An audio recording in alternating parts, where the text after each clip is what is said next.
While growing up as a little girl, I had imaginations of how I would love to take care of people. Even the funny thought of how I would love to have beautiful children.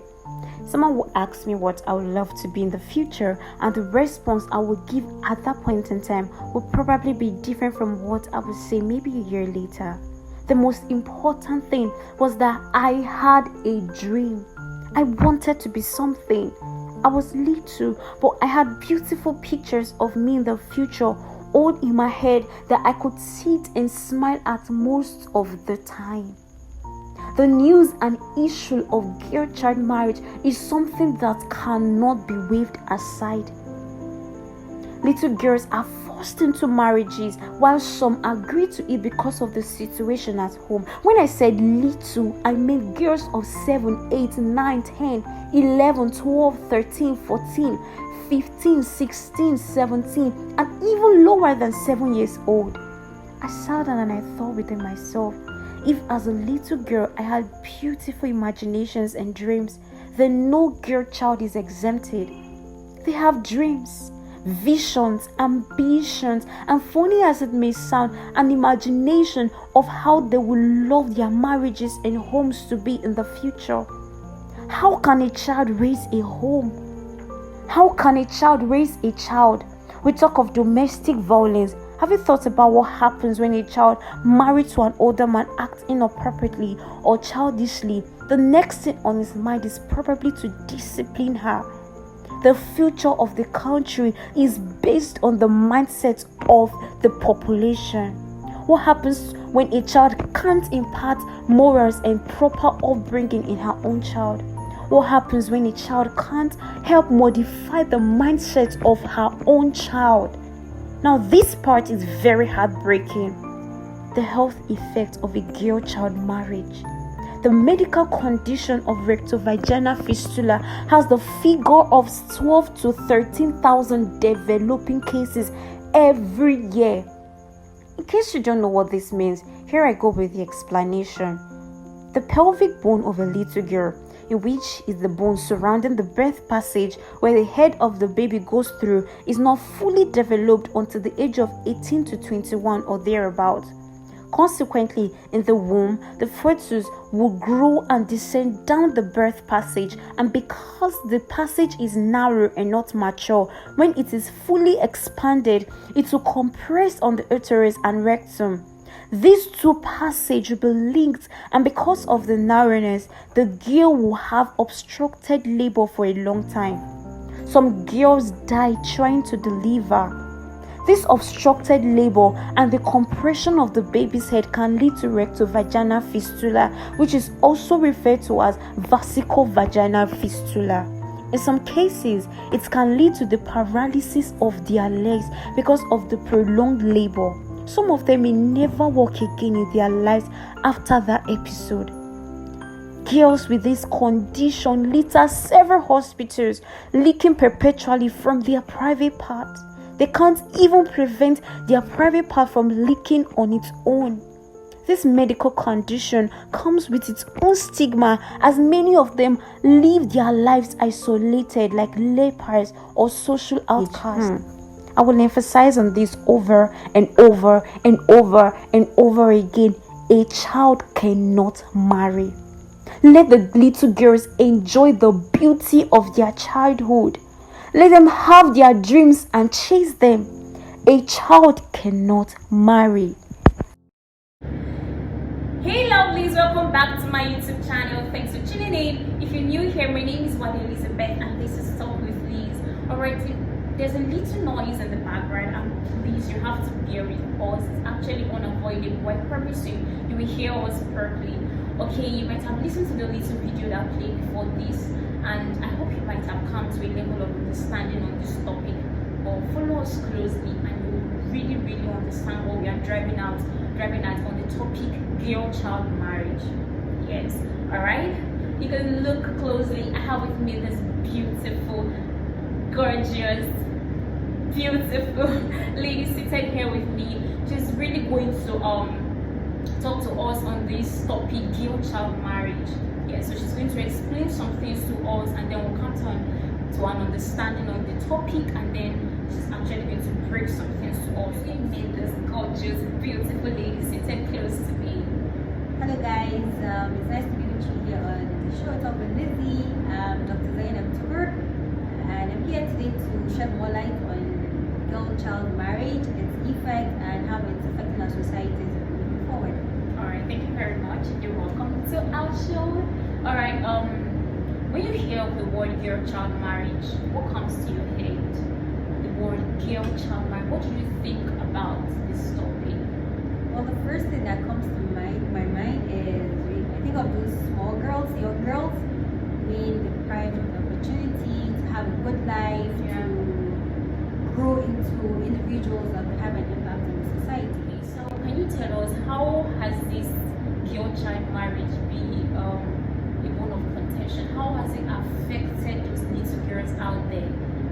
So when you look at girl-child marriage, you're thinking about marriage under the age of 18 years old. Yes. And within our societies today, you hardly ever find a person above less than 18 that is fully developed physically, emotionally, and mentally. So they're deprived of the opportunity to grow as individuals in those aspects of life, emotionally, physically, and mentally. Also, apart from that, they are yet to understand who they are as individuals, right? So I believe there should be level of maturity you should attain, intelligence, before going into that kind of marriage. You're saying that marriage is a whole institution that cannot just be pushed into, like cannot just push anybody into. You need to learn and grow into it. Yes. Okay. I believe marriage is an institution that requires you to know what you're going into. Okay. It requires you to learn, to understand what it means to be, because you coming in is a lifetime, is a new chapter in your life that is happening. So you need to understand what you're taking into, what you're building into. However, a child doesn't know what they're building into. Yeah. They are still worried about it, all those distractions in life and all those things. Yeah. So yeah. Okay, so what can you say about the health effect of girl-child marriage? Well, being a doctor, Yeah. dentist of that, it ranges from different, apart from the physical effects that it has is that you find that they end up with fistulas. Yeah. We call them vesiculovaginal fistulas, Yeah. VVF. There's urinary incontinence. There's issue with they end up having a lot of miscarriages. Why? Because they're not yet physically strong. There's issue Carrying with the child. Yeah, the uterus being too small, the cervix, and all those issues. So there's a lot of miscarriages happening. Yeah. And then apart from that, there's the issue with urinary incontinence and Okay. all those cases are happening. Then on the mental side, psychologically, they end up going into depression Okay. because they're not happy. They've been exposed at a young age to the intimacy life. Yeah. There's also the issue of being a mother at a young age, so she doesn't even understand herself. Sometimes of taking care of a child, different human in our home. Doesn't understand how to train the child. Yes. properly. So all those issues compound into a bigger issue. Okay, I'm not going to overflow this as maybe this video has been played before this, but what do you think can be done to help this issue? Because it's something that I don't think people are really paying attention to, you understand? So what do you think that needs to be done to help those little girls out there? Because there are a lot of little girls married and they are still being married that are not happy about it, but they don't know what to do, they don't know how to go about it. So what do you think that needs to be done in our society today? Well, I think the key factor that could change a lot of things here is education. Education. We should allow the girl child to go to school. All cases where we I heard in some northern part of Nigeria that it's a religious kind of thing. Yeah, it's part of their tradition. Is it just traditional something or religious something? I don't think it's religious because Okay. I haven't seen it in the religious text whereby it's written that the girl should be married at a young age. However, what the case is, if you have a girl that has reached maturity, Okay. and the maturity is not just thinking about her reaching the age of puberty, being able to become a mother, it's Yeah. about maturity on all aspects: physical, mental, emotional. Okay, so when we are talking about maturity, the lady or the girl should be matured mentally, physically, and emotionally ready to go into marriage. So it should not just be that they've seen that she has started developing breasts, she started growing and everything, but they should check if she has developed mentally, physically, and emotionally. Because marriage is not just about the physical aspect of it. It has to do with her mental state, her emotional state, and all those things. So going back to the point, I don't think it's a religious thing. It's more of a traditional thing, whereby the girl has reached a certain age now. Okay, let's get her a suitor, but they don't care about the fact that she's ready for this marriage. Does she want it? And then you know how cultural practices are. It's all over the country. Yeah. We have certain cultural practices that don't really align with the person, with how we should grow as individuals. Yeah. But then we usually tend to go with what the culture says, right? Yeah. So you're saying girls should be allowed to be educated? Yes, girls must be educated because the lady is the foundation of every society. She's the foundation of the home. She's the foundation of the society. So if you don't have a lady that knows herself, that is that has grown maturely in the physical sense, emotional sense, mental sense, then she can't give back. You can only give back what you have. So if she doesn't have those qualities, those the understanding of life, how do you expect her to give it to children that will grow up and be future leaders of the society? Yeah. It will work that way. So what other thing can be put in place to help this issue? We need to we need to draw a line where it comes to cultural practices. Because a lot of the times the issues we're having today are due to our cultures. Culture says this, culture says that. However, when you look at it, we all have a religious affiliation, be it Muslim, be it Christian, or whatever it is you're holding on to. There's something that it says, but then we let culture come in and take over. Yeah. So you should learn to listen to your child. One, parents should listen to their children, because it's not just about, oh, I found this suitor for my girl, he's good, he's rich, let's marry her off. No, does she want this person? Are they compatible? Is she strong enough to go into that marriage? Is she happy? Because happiness is important. You don't want to be a child in a situation whereby she come out depressed and then she will be affected in a whole different level. Her children will be affected. Husband is always sad. There are cases where the lady, or should I say the girl rather, just agree to get married to older men because of the situation at home, maybe because of their lack of finance or lack of resources at home, and then the parents will be like, you have to marry this man, so it will help us, so you can be giving us such amount of money and different reasons. But some of them just agree to it because they want to save the situation at home. So are you saying that parents are putting their child as a bait, like for them to be stable? What can be done about this? It's unfortunate that we're having such situations, but the reality is parents can be selfish, because you should provide for your child, not the other way around. And it's the case that we're having now. Well, she's a beautiful girl, and then they're looking for the one that would be the end of their financial crisis, the man that will come in and take care of everything. Okay. What I'm saying is, as parents, don't put your child in a situation whereby she's sacrificing so much for you. She might be doing it out of goodwill, but at the end of the day, her life is in a miserable situation. She won't be happy about it. What's the health effect? And then with the health effect, because at the end of the day, when she starts having those health effects, the men tend to leave them. They tend to look for another younger lady. Exactly. So it's not the solution. You can decide that, okay, you should put her to school, going back to the earlier solutions we mentioned. If she goes to school, you train her to go into, there's so many schools and acquisition centers we have today.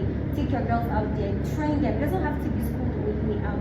You could train them, you could be going out doing some work, using their hands to do a lot. They could earn money and they could come back home and give you something. You don't have to go into a marriage that is terrible. Because honestly, it's not the way out. Alright. Okay, so you're saying a parent bringing their beautiful daughter to the world as a child, they are expected to take care of that child. And even when they don't have much at a point in time, they should not give out their daughters just because they want to provide for themselves. They should try their best to take care of that child instead of giving it to one old man so they'll be having finance or resources at a point in time. There's a lot of, coming from the family I'm coming from, I've been privileged to have education, to be taken care of, to be valued as a lady that I am. It's not always the case. It's not always the case, but then people will be like, oh, it's because you've had it well, that's why you're saying all those things. But then from what I've known is that if you do believe in your child, you understand that this child was given to you as a precious gift by by God. Yeah. You should cherish them.